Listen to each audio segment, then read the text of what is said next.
Hey everybody, Massachusetts Prepper here. Today we're coming back and looking at the Fitbit Blaze one more time.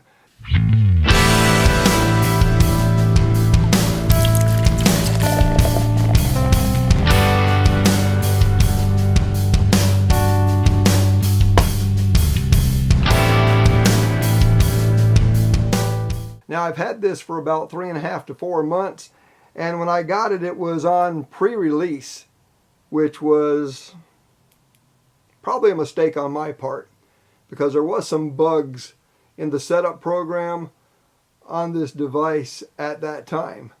Now Fitbit has since taken care of all those bugs, so we don't have any problems with setup anymore, to my knowledge. At least I haven't, as I just tried to set this up again today and everything went real well.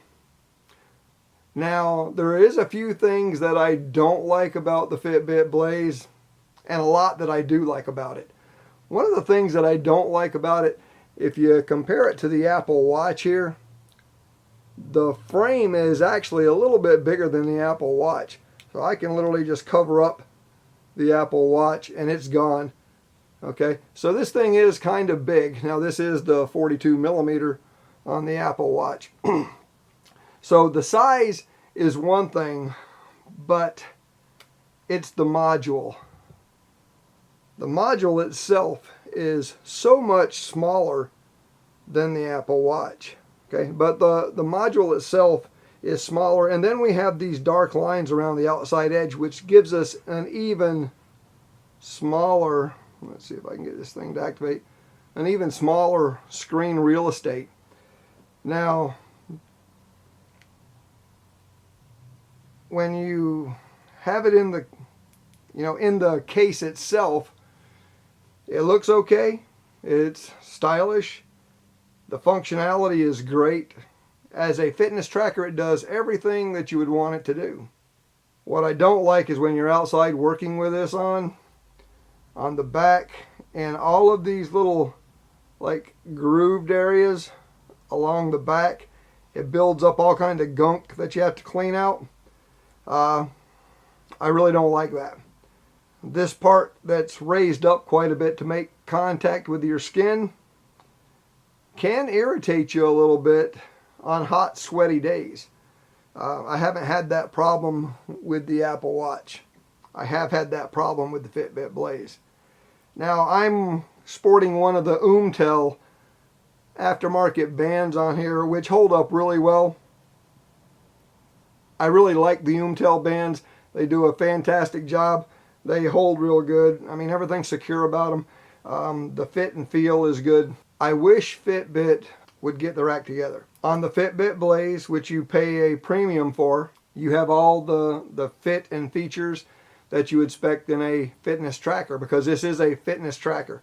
So I do get all my notifications. I have them turned off right now, and I'll explain to you why in just a second. It tells you if you're all caught up on your notifications, and you can, play your media from your smartphone on here. While I was doing some testing, one of my foster children has a regular old LG smartphone, one of the El Cheapo ones, and I found that when we set it up to this, man, talk about a nightmare.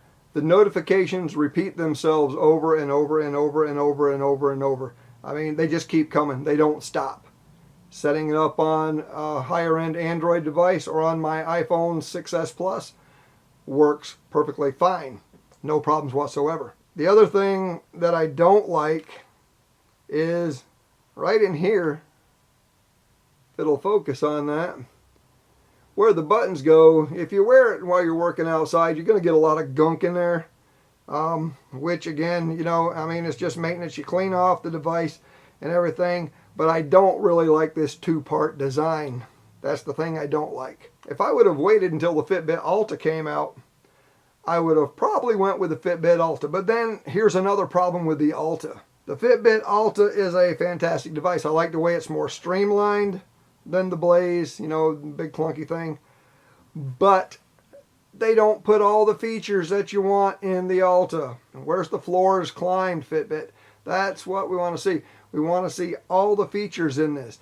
Yes, this does the automatic detection of an activity that you're doing, whether it's bicycling, elliptical, all that stuff. But where's the steps? Where's the floors climbed? We'd like to see that in here. This has it all. Has all those things. Okay. It automatically detects if you're riding a bicycle or walking, working out on the elliptical or the treadmill. After 15 minutes, it detects that. Okay. A lot of nice features in this. If I had it to do all over again, would I have bought the Blaze? Probably not. I would have probably waited for the Alta to come out, just because it is sleeker looking, it's more refined, it's a one-piece design. I can charge it without taking the module out of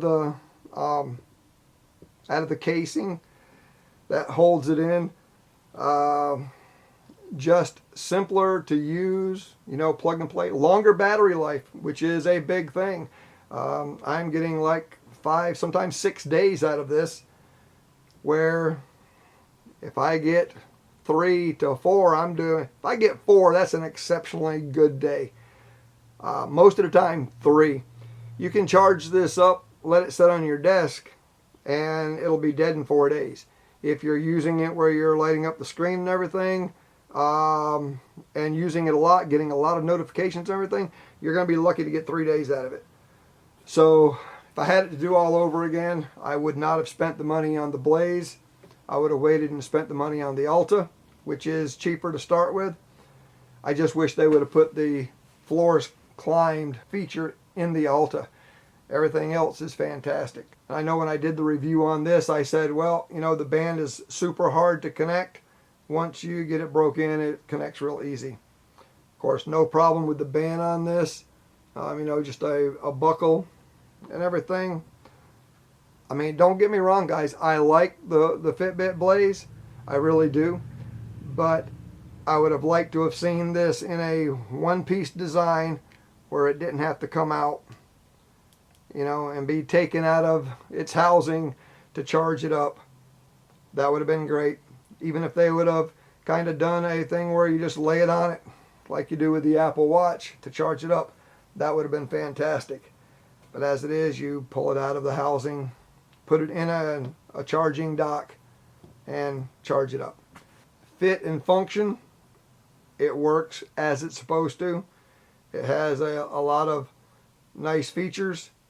You know, pretty much everything that you would want in a fitness tracker, and does it well.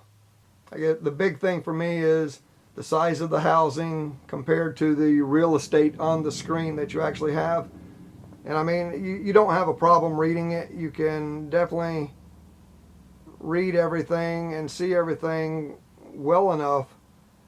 But it's just, I've got this big square. You're losing some around the edge of all of it. As you can see right there, everything around the edge is real estate that's not being used. From my perspective, I would not buy it again.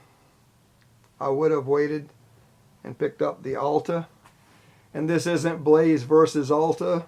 If they would have just done a few things different, single body design, being able to charge it from that single body design, whether it was laying it on the charger or plugging the charger right in like the Alta connection. And this is coming from someone who is a Fitbit fan. You know, I like the Fitbit products. And this has nothing to do with the initial rollout and the problems that were being had, you know, because initially Fitbit came up right up front and said, hey, there's a problem with Windows 8.1 setup. It's not working. Okay, that was cool. They said it's working with Apple. Ultimately, it wasn't working with all Apple operating systems. I was using El Capitan at the time, and it would not set up. I was able to set it up on my Android phone at the time that I had, but I could not set it up on either one of my computers. Like I said, they have fixed that since, so there's no longer an issue with the setup. If I had to do it all over again, guys, the bottom line is I would have waited and bought the Fitbit Alta. I just wish it had the floors feature in it where you could tell how many floors you've climbed during the course of a day. If it had that, it would be a complete package. Will you survive whatever comes your way? I sure hope so. This is the Massachusetts Prepper saying, take care all. I think I'm happy already, guys. This has had a problem. I've had this one replaced 3 times because the band separates. What I see already is that this is a solid rubber construction, which means they've listened, and even though it looks like a similar band,